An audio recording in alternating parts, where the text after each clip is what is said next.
Ma. Wanje. Otuddeko wano. Kulikayo. Mvuddemu. Osibye tama. Bulungi.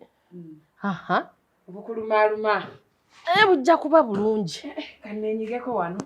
Naye tompanvu ya kaakati. Gye nakutumye ki gy'otuuse ku ki? Ewa Kitonsa? Hey! Maama Kitonsa kye yankoze. Atakukoze ki? Maama! Kitonsa n'atuuka n'okunzigirayo omusipi. Omanyi we twabadde? Byabadde bibi nnyo. Yakubye nze. Olw'okumugambako nti omukazi yakuloga. Kitonsa yakubye nze, yasumuludde ati omusipi nankuba.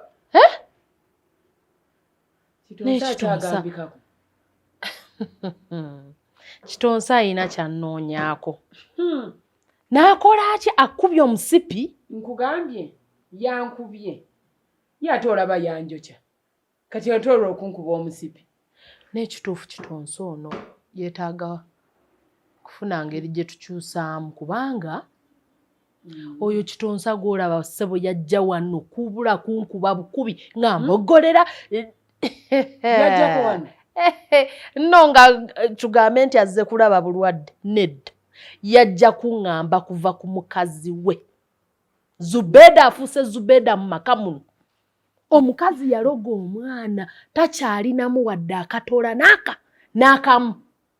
N'atakubuuza nako nti tewali yajja nanga oba ki wabula n'atuukira tuve ku mukazi we. Nve ku mukazi we mubonyaabonyezza. Teyajjukira nako byonna bye mbakoledde bye neerekerezza. Yaani ate abalaba kitammwe embeera gye mwayitamu nenva ku byonna bye nali nnyina okukola ne mbalabirira. Naye Kitonsa yazze nga ebyo si ekikulu ye mukazi we. Eddogo likutta omwana wange. Kitonsa twetaaga kumutabukira butabukizi kuba kati agenda tulalukako. Naye kati maama ogamba tumutabukire, tugenda mutabukira tutya? Kuba olaba atuuka okuggyayo omusipi. Ate tavudde awo n'addayo olwamaze okunkuba n'addayo ye n'atuula. Agenze kwegayirira kakazi. Ekirungi Kitonsa mumanyi mutabani wange. Nze yazze naŋŋamba simanya ayagala kuwasa Zubeda mikolo ategeka mikolo. Tugenda kukola ekintu eki. Yaŋŋambye ye olulaba omukyala we bw'ati nga buli kimu kiwedde tetuddamu kumwemanyiiza tetuddamu kumusemberera tumuleke afe n'ennaku ye. Nkuge yaŋŋambye n'okuŋŋamba we biddangamu okutabuka toddanga. Maama tetusaakikkiriza tunoonyeyo pulaani. Pulaani eweeba egaanye tukole pulaani B. Era essaawa zino gwe kagezi munnyo wange yiiya tetusaakukkiriza kintu kyonna. Kitonsa ono waabanga eddogo limususseeko tugenda kusiba eddogo. Tumuteeke mu kkomera. Adde engulu omanyi ng'aba military oba training abaana bano abalalu. Kati ekkomera lijja mutereeza. Eddogo teribeera mu kkomera. Maama wanaavaayo mugundi mu ngenda musiba, ngenda funa ensonga gye njiya musibe. Abeereko eyo. Kitegeeza abeerayo emikolo giba gifa. Ate of course. Ate nanyumizanga gwe kuba otegeera nnyo kyovola gwe nsinga n'okwagala. Naye kaakati maama. Eyo weegaana ensonga weebula emusibya. Mbwegaana tuba tukoze ekirala bane tubeerewo ne pulaani nga ziwera. Eyo bwegaana. Zubeda afuuse Zubeda. Kati Kitonsa afuuse Kitonsa. Anze si ebyokulowooza tebinzigwangako kye kinkuumye paka kati. Wetubulwa ensonga emukwatisa. Mugezi mukooyo omwana. Magezi yatwala gange. Naye oba tufuneyo akakazi obukazi kuba kati ali mu stress ya mukazi wa munoonya buli kimu byonna nabitegedde nti yalaluse anoonya mukazi we. Yagenze ewa muzeeyi ne bimulema. Tufuneyo omukazi. Ate era agenda sigala akyali wano omuze Kitonsa kitomutwaza akebweru. Lwaki agenda kungaane n'agenda ne bakuba ku byeyo eyo. Anakkiriza contract z'emyaka 2 abo. okiraba otya? Ate era kyenkana abadde talina era kyakola wano naye obuzibu kukkiriza. Ate katulooza akola kyali mu kuzunga eri gwe akakazi. Looza alina kyakola wano. Kale tukole ekyo, kanoonye ssente tufune engeri gye tumulimbalimba, tufune olusongasonga olumuleesa, tumutuuze tulabe oba kinaayitawo. Ate kati wano era badde talina kyakola, agenda azungireyo nga zi Dubai oba avuga mmotoka oba ayonja ttooyi, twawule ababiri abo. Abikole kasita tuba nti nno wano eno tetukyamulaba na Zubeida. Kye tuba tukola. Kitonsa asusse mukalubo. Wanaategeera ku bya ssente ajja kgenda. Tujja mulimba, wuliriza, tugenda mulimba nti kola ssente eziwerako, mukazi wo tajja kuvaako. Kitonsa wanaagaana. Tasobola kugaana mukazi we ng'ayagala ssente mu bumpi obwo bw'alimu. Naye ng'ayagala mukazi we. Eye. Anti era amazzi naye era n'addayo. Ne bakola biki era n'addayo. Wuliriza. Kasita omatiza ye yamatiza mukazi we. Otegedde ensonga eyo?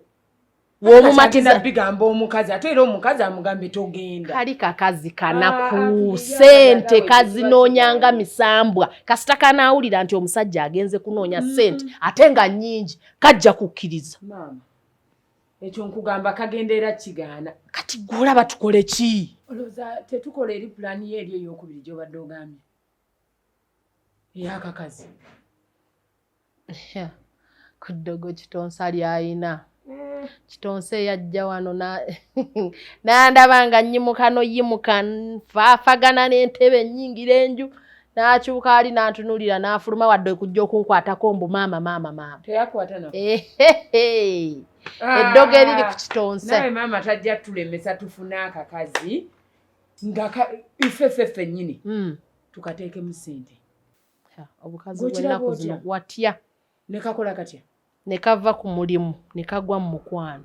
Ate kati wekagugwamu tuba tukoze loosi kyetufa kimu kwawula Zubeida na Kitonsa. Anti wekagwa mu mukwano nga bali babiri. Wekagwa mu mukwano kajja kumala koogere bye twakola.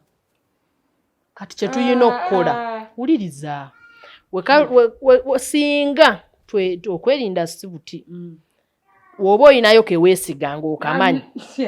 Kati nga wondaavaana we nti nsobola okubulwako abawala be neesiga. Nawe neesiga emirundi 10. Kati tukole bwe tuti. Funa akawala k'omanyi nti okeesiga. Tujja kakozesa endagaano. Singa kabotola ekyama oba ne katwawukanako katusasula musango. Gwe katetenkanye okaleete tukateeke mu ssente. Tusobola obutakateeka mu ndagaano. Ebyo bikyaliyo. Buli kintu kyonna kusooka kuwandiika. Ekintu kyo. Tukole ekyo. Kasiri wala tokasibya. Tukole ekyo. Ssente kanzinoonya. Tugenda kukola ekyo. Kituufu. Kati nange ndowooza otandika obunoonya. Ate onoonya bunoonya ongambye olinayo ke weesiga. Ati musimu. Kamwanti. Ngenda kakubira gwe neesiga.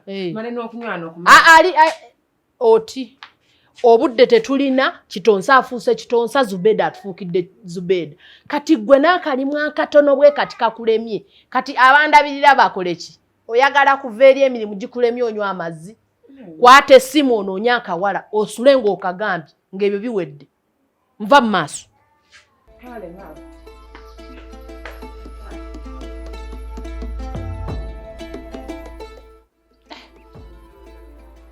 Omuntu akoledde ki akakazi kano akampi? Linda kuggwa abantu bafuba osanga omusajja agenda kutuka. Atya. Musansa awo ku nkulumu ya Kabaka awo ng'oyingira entebe y'olyawo. Otegeddewo ku biwologoma awo. Otegeddewo ku biwologoma. Nze ntegeddewo nnyonnyola abana abatamanyiiwo. Awo ku biwologoma awo ku nte y'efooti awo.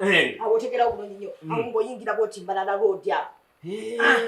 Wano ng'ebusega ekibuye. Awo Simba basi z'Abaganda. Ntegeddewo. Otegeddewo bulungi. Nfunawo. Awo kati abadde akutukidde ku welokaamu. Kutuka ki? Nagamba nti mumanyi ddagala. Temukyalya byennyanja. Mutandika okulya ebyennyanja kubanga okwata eggi ly'ekyennyanja. N'oligattamu amasavu g'ennyama. Osobola okukola kabundi okusajja w'ettabi.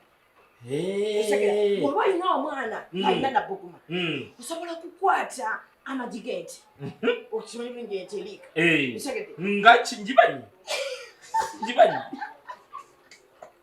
ate munayize wabwe tezibiika naye nga olaba gyekyo abantu kutamanya eddagala kubanga bw'okwata amasavu g'omusu tagakola kye tuyita fats z'ennyama nonywako n'owona obulwadde bantu kutamanya eddagala ze mbabuuliranga.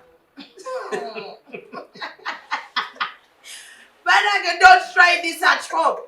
Terms and conditions apply. Do it at your own risk. Subscribing to the Chitonsas. Subscribe. Follow. Comment. Like. Share. Akadako chikuru nya. Aha, kakunotifying okutegeeza nti Chitonsa kati bakoze ki? Bataddeyo. Tegeza mama, tegeza jajjao, kojjao, babawo, mama w'omwana, jajjao, mujjao, yenna gwe wakyalo. Nti munnange, aba Chitonsa bataddeyo. Era munnange omugambe, kyeyalingira mugambe tosubwa, kandi tokalabangako. Tobeera wattima. Kojja wa jjajja wa ssengaawo mu anko wo, mutegeezeeko aligambe muganda wa nnyoko, abeere ng'akola ki? Nga subscribing. Okitegedde era mukitegedde. Ka notification ako kakuyambako okutegeera nti buli lwa Monday ssaawa 9:30 tuteekayo. Buli lwokutaano ssaawa 9:30 ne tuteekayo. N'olwokusatu nga tufunyewo challenge nayo ne tukola ki? Ne tuteekawo. Kati ennaku zikwate. Monday 9:30.